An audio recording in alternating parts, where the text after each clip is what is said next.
And so we're moving on from last week's slightly quieter pace into something that feels a lot more raw, and a lot more active. And so this week, I'm taking you on a little journey through the planets and the planetary picture from Monday, the 11th of May, right the way through to Sunday, the 17th. With these forecasts, I'm always looking at the moment of the exact conjunction, the exact aspects. So I'm looking at conjunctions, squares, oppositions, trines, sextiles. I'm not looking at any of the minor aspects.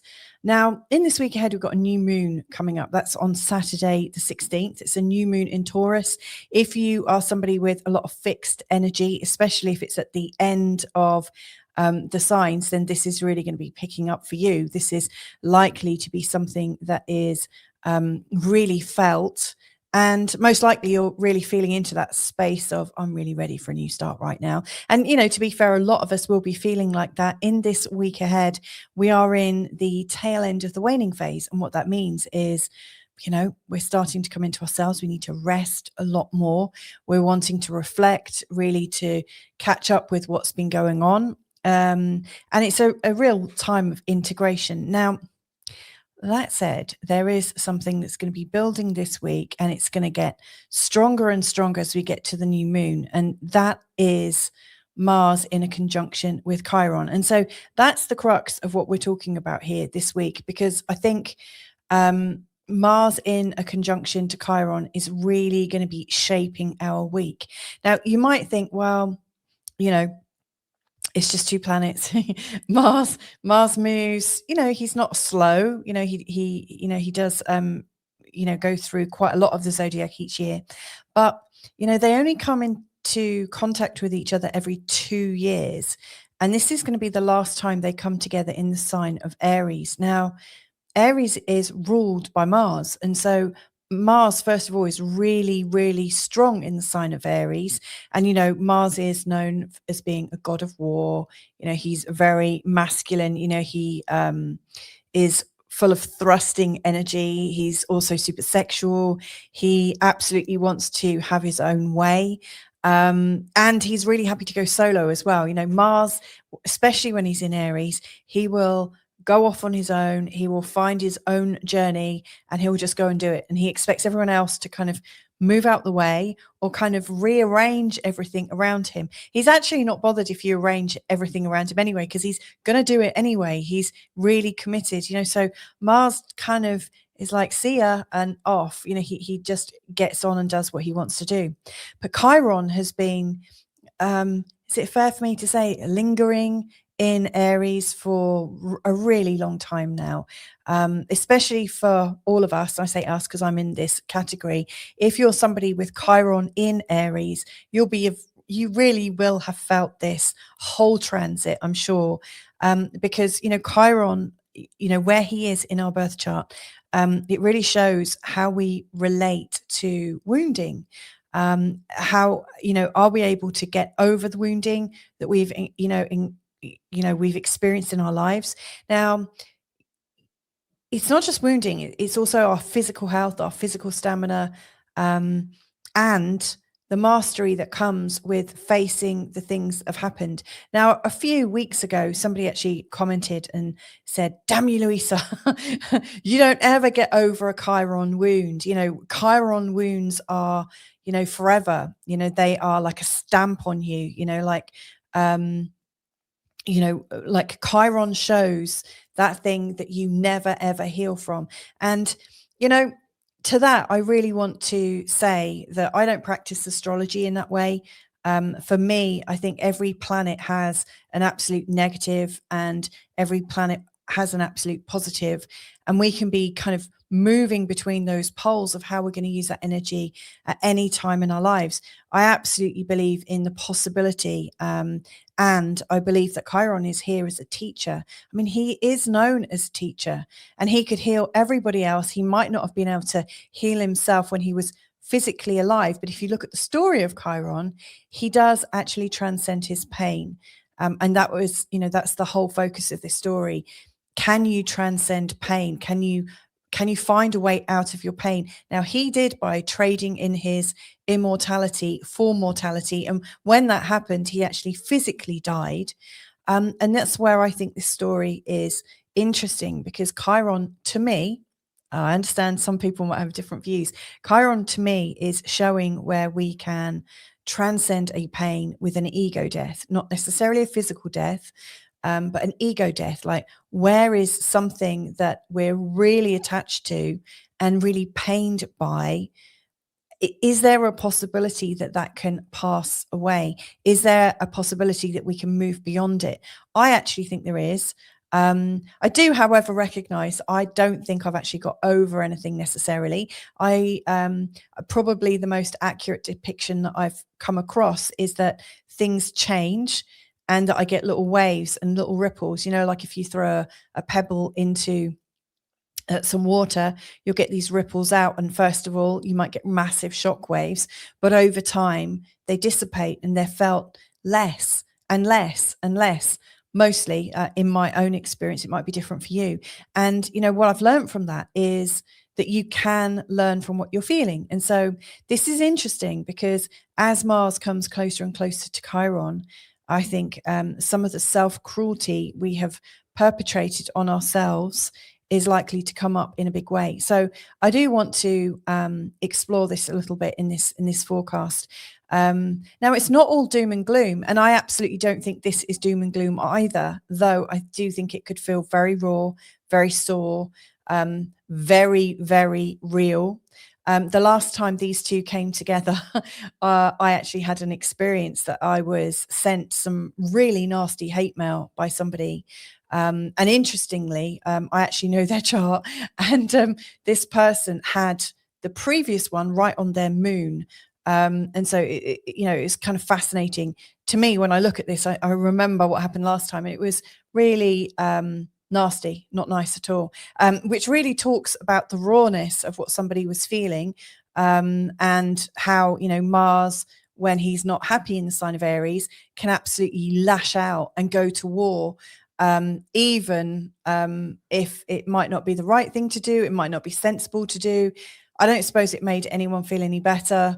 You might, when you lash out, I can only talk for myself again. I know when I lash out at somebody, I might get a nanosecond of thinking, yeah, you deserve that. And then all of a sudden, like, levels of guilt or shame or anger and resentment towards myself come up.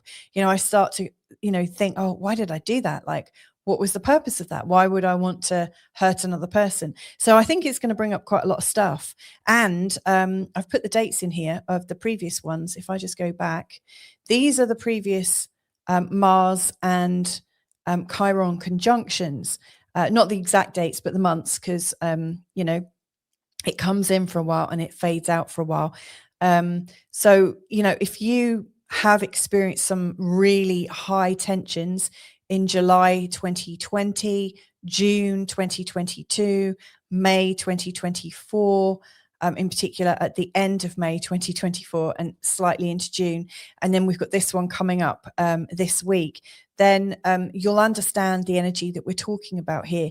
Raw, it can be savage because, obviously when Mars goes into his war mode, then obviously he goes full on into it. And Chiron, it's our wounds being triggered.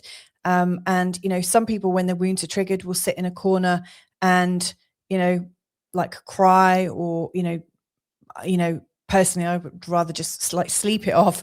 But other people, their big thing is to go to war. And so, yeah, this could be triggering people in lots and lots of different ways. However, leading up to this, we've actually got some great stuff. Some really amazing movements, I think. So, for instance, we've got the Sun in a sextile to Jupiter, and then Mercury in a sextile to Jupiter, just a couple of days apart from each other. Now, to me, this is us coming into a sense of, dare I say, like a sort of philosophical mindset. This is where we can expand our vision and expand our thoughts, and actually see into the future a little bit. Jupiter is absolutely wanting to be in a place of well-being. You know, he doesn't want to be stressed out. And so the sun in a sextile to Jupiter, I think, is it's kind of an invitation to feel into peace and joy and to feel into relaxation. It's not an invitation to get all stressy. It's an invitation to enjoy yourself and to recognize that you can connect in with people and feel joy. And you can also connect in philosophically, faithfully, religiously, spiritually. If we have a look at the sun's in Taurus, Jupiter is in Cancer. You know, Jupiter's exalted in Cancer. So to me, there's this really sort of lovely comfort energy that's coming in. This is familial. This is like, how can we feel comfortable right now? And then we've got Mercury coming into the exact, you know, like same sort of position, you know, with Jupiter. Mercury thinking very practically, in the sign of Taurus, working beautifully with Jupiter. And so here we're thinking, okay, how can we use our mind in a practical way to feel even more comfort? So the beginning of the week, I really think, is about exploring comfort and finding out how you can arrange your work so that you get more free time, or that the quality of your work is different. Like, how much effort you're putting into your work. Are you going to work in such a way that you feel satisfied? You know, are you just kind of scrimping? Are you just like working too fast that you're not enjoying yourself? To me, there's a real emphasis on quality. You know, so maybe you do something, get outside, breathe some fresh air, come back in, do a little bit more. But I would absolutely recommend that we hold our feelings of quality and satisfaction really, really high. You know, this is a time to encourage that. Then we've got Mercury in a conjunction to the Sun, aka we've got Mercury Cazimi coming in. Now, it's a direct Mercury Cazimi. Mercury's not retrograde at the moment. So to me, this is where we might get some really beautiful insight that can really help us move on. Now, this is happening in the sign of Taurus. So it's practical insight into the very comfort that I'm talking about. And for you, what might feel comfortable is to manage your resources, or at least appreciate your resources a lot more than you have been recently. This could really answer a question for you. This could really help you out. And, you know, during this week as well, you know, at the start of the week on the 13th, which is Wednesday, we've got the moon going into Aries. So right at the start of the week, the moon is actually in the sign of Pisces, which is absolutely gentle, absolutely divine, and really, really mystical. So I do think the beginning of the week is likely to feel kind of magical and yielding and serene. And then really from the 13th, when the moon starts to go into Aries, that's when I think there's going to be a little rumbling coming up behind the scenes. So yeah, we've got these energies helping us to tune into comfort, and yet there's this little niggle. You know, the moon in Aries really wants to have its needs met. It really wants to feel like it's being acknowledged. And so here, anywhere where you feel like your needs are not met, they're not heard, this is your cue to satisfy them yourself. You know, I mean, Aries is a sign actually that is highly independent. It prizes independence. And it might even confuse independence with, you know, it might make some kind of moral equivalence about being independent, you know, like, oh, I'm independent, I don't need to worry about X, Y, and Z. But, you know, Aries, if there was a fault with Aries, one of them would be that it favors independence rather than sitting down and working with somebody to find out what's at the root of something. So, you know, we might start to like turn off from people and switch off a little bit and go into our own little space. And of course, if we are going into our own little emotional space, how the hell are the people around you meant to know what you need? And so to me, this is a massive indication that it is time for us to sort our own needs out, get them sorted out ahead of time, really feel into your needs, don't expect other people to do it, and provision some time and some resources to meet your needs. It might be, I don't know what your life is like, obviously. I know what I might appreciate and how I could treat myself. I might give myself a break and go for a nice walk or something. I might go to a cafe on my own with a journal and just chill out for a bit. I might just go to bed for 10 minutes because, things are, quite crazy here in the Munson household. We've got 3 kids and loads of animals and 2 businesses. So, just peace and quiet for me is actually getting my needs met. So yeah, as the moon goes into Aries, that's from Wednesday onwards. That's our cue to absolutely look after ourselves. Now, on Friday the 15th, the moon does actually go into the sign of Taurus. However, on the moon's journey, the moon has already made a conjunction with Chiron and Mars and kind of stirred them up just ahead of their conjunction. So as you can see, the tension is building. So my question to you, and this is actually the chart for the new moon, which is taking place on Saturday.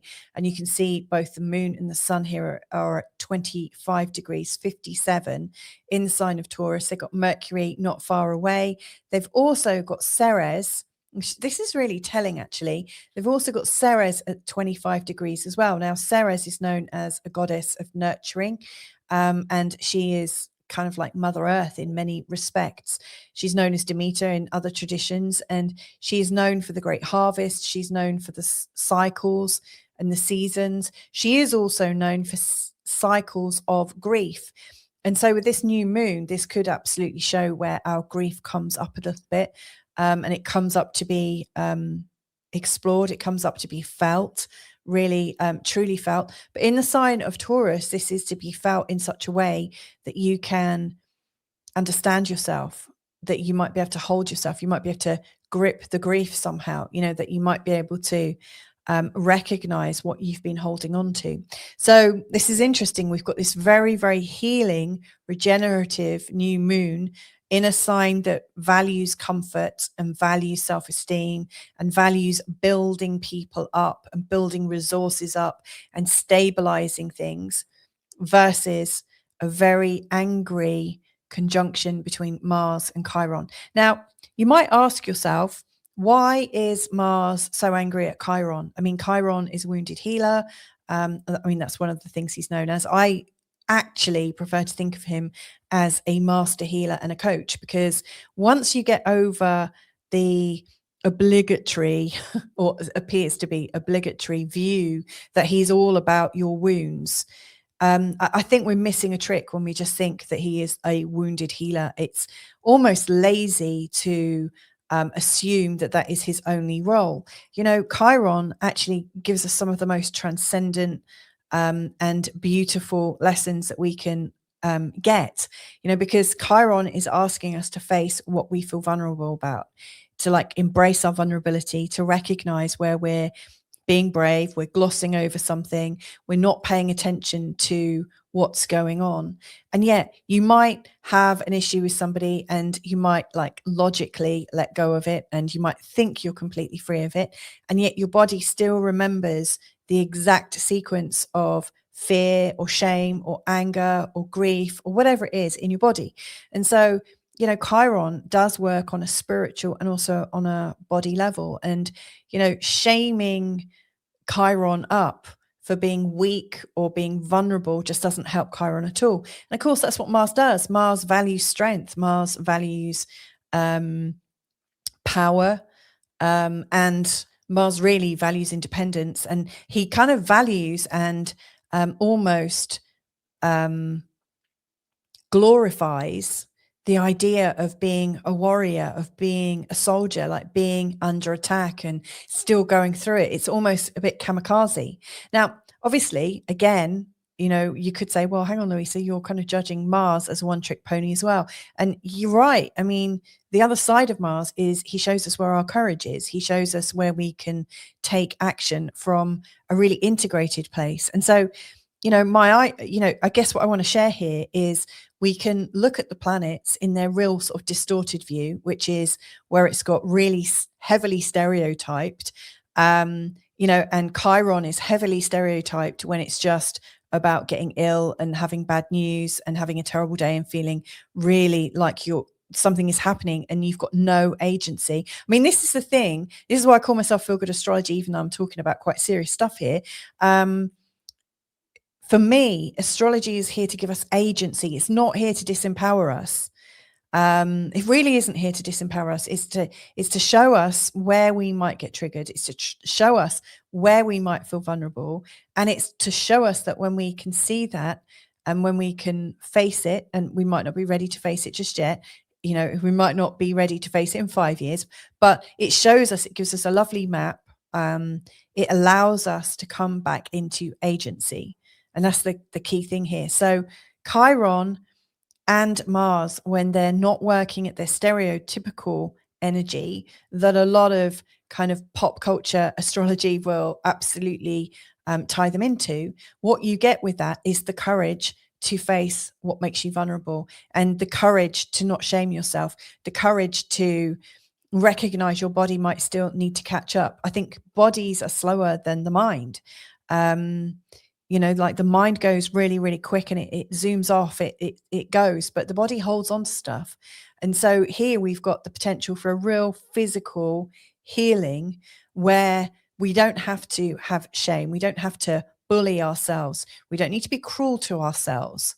We absolutely don't need to do that. And what we can, in fact, do, and might even be the more courageous option, is to sit with ourselves, like hold ourselves or find someone to do it with, to feel like it's okay to be vulnerable without any shame, without any cussing, without any put downs, and kind of embrace it. Like the courage in absolutely letting go here would be remarkable. It would be really incredible, in fact. And so when you match that with the fact that you've got the new moon in Taurus and also Ceres, to me, this is a beautifully healing week. Whew, really feeling that. And then on Sunday, we've got the moon going into Gemini. We've got Mercury going into Gemini.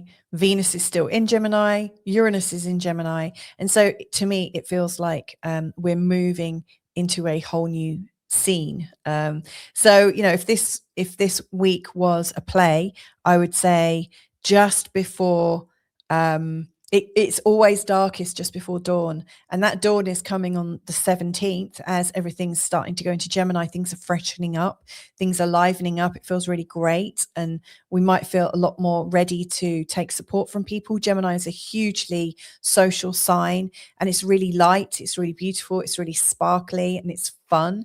We can shed off a few things. We don't have to take ourselves so seriously. To me, it feels like a flipping release and a relief. And it's always darkest before dawn. That's what's coming up. The 16th, the 15th into 16th just feels really, really strong. So that's my thoughts for the week ahead. Now, you might want to look at it on on a day-by-day basis.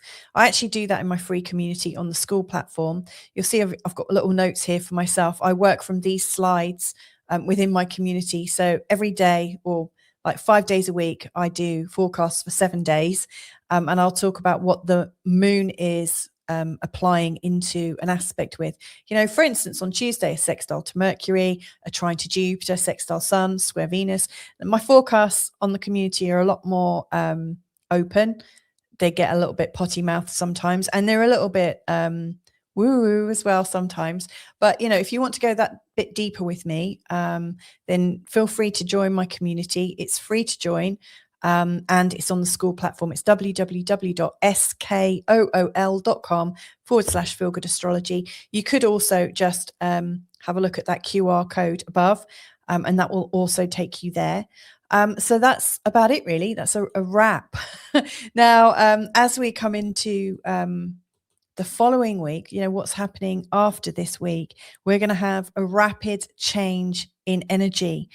We've got Mars going into Taurus, we've got Venus going into Cancer, and we've also got the Sun going into Gemini. So I do think things are going to kind of explode into action just the other side of this. So Whatever you're doing in this week ahead, I wish you the serenity and peace, that the beginning of this week really offers. I hope that if there is something that comes up, in particular, if if you recognize any of these dates, you might find that this comes around again, because these patterns have a funny habit of just showing up like clockwork.